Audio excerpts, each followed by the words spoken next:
Muy bien, 8:21 de la mañana. Vamos a ir a Ecuador, son 2 horas menos en Ecuador, así que le agradezco a Pablo Ospina el madrugón de haberse quedado hasta muy tarde viendo el resultado de las elecciones presidenciales. Van a una segunda vuelta Luisa González, que es la candidata de Rafael Correa, con un outsider, ¿no? El hijo de un empresario de la banana que se llama Daniel Noboa. Buen día, Pablo, ¿cómo va? Buen día. Bueno, sorprendidos también por el resultado de Daniel Noboa, ¿no? La elección ecuatoriana presidencial resultó ser muy volátil. Eran unas circunstancias totalmente excepcionales, el asesinato de un candidato presidencial a última hora, un problema de seguridad muy serio, un trasvase de votación de los últimos días, un candidato que, como Daniel Noboa, que parecía que estaba más bien invirtiendo para una siguiente elección, invirtiendo en su imagen, en el conocimiento para una siguiente elección, y bueno, resultó la gran sorpresa de las elecciones. De ¿Qué? todas maneras, era el hijo del candidato, del eterno candidato, 5 veces candidato Álvaro Noboa, que tenía una gran cantidad de dinero para invertir en la campaña y se dedicó a hacer una campaña de territorio similar a la que hacía su padre, que era una campaña de entrega de materiales, de servicios médicos, medicinas, y finalmente tuvo una participación destacada en el debate presidencial que catapultó el conocimiento de su candidatura. Claro. Ahora, decías, Pablo, ¿no? Una elección marcada por el asesinato de uno de los candidatos con digamos, apareciendo de manera muy clara lo que es hoy el crimen organizado en Ecuador, que tiene mucho que ver con de qué manera aparece el manejo de las cárceles, digamos, ¿cuál es el panorama ecuatoriano con el crimen organizado hoy?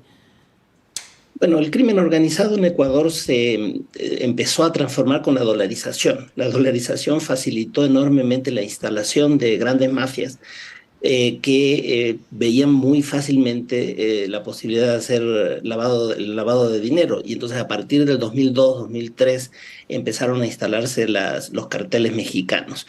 Pero con el acuerdo de paz de Colombia, del gobierno colombiano con las FARC, además se dispersaron, se perdió el orden en la frontera, una cierta racionalidad estatal que ofrecían las FARC, y se dividieron en 12, 16 grupos que empezaron a competir entre sí y se transformaron completamente los circuitos de tráfico. Y el Ecuador se convirtió en uno de los circuitos más importantes. Y finalmente la pandemia terminó aumentando, dislocando los circuitos de tráfico y también acumulando droga que no se podía vender. Y eso aumentó los conflictos dentro de las bandas, tanto de las bandas de los carteles internacionales como de las bandas locales que estaban aliados a ellos y que les brindaban seguridades. Entonces todo eso empezó a crear una guerra entre grupos delincuenciales que ocurrió precisamente en las cárceles a partir del fin de la pandemia.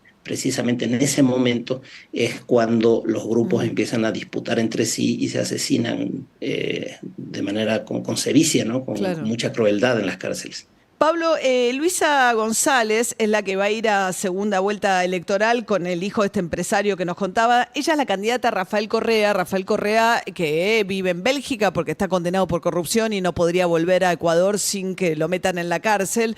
Nosotros lo tenemos referenciado, por supuesto, por su relación política con Cristina Fernández de Kirchner. Y esto, digamos, 33% de los votos, 32% de los votos. ¿Quiere decir que Rafael Correa sigue siendo un actor importante en la política ecuatoriana? Sí, y logró por primera vez desde que salió de la presidencia, logró conservar el electorado, porque venía perdiéndolo. Lenín Moreno, que era su candidato en el año 2017, ganó con el 39% de las votaciones. Luego Andrés Arauz tuvo el 32%, Ujú. y ahora Luisa González mantiene el 33% y distribuye un poco mejor en el territorio la votación respecto a Andrés Arauz. Entonces ha logrado mantener y tiene que ver en gran parte comparte esa mantención del voto con el fracaso estrepitoso de la administración de Guillermo Lasso, Claro. que se convirtió en un presidente que no solamente le fue muy mal, como él ha dicho, por obstrucción del Congreso, o del Legislativo, sino porque ha sido incapaz de hacer la ejecución presupuestaria. El año 2022 cerró con el 44% de ejecución del presupuesto planificado. Claro. Y en el año 2023, hasta el mes de junio, solo había ejecutado el 9% del presupuesto de seguridad, que era la prioridad de las prioridades. Claro. El 9%.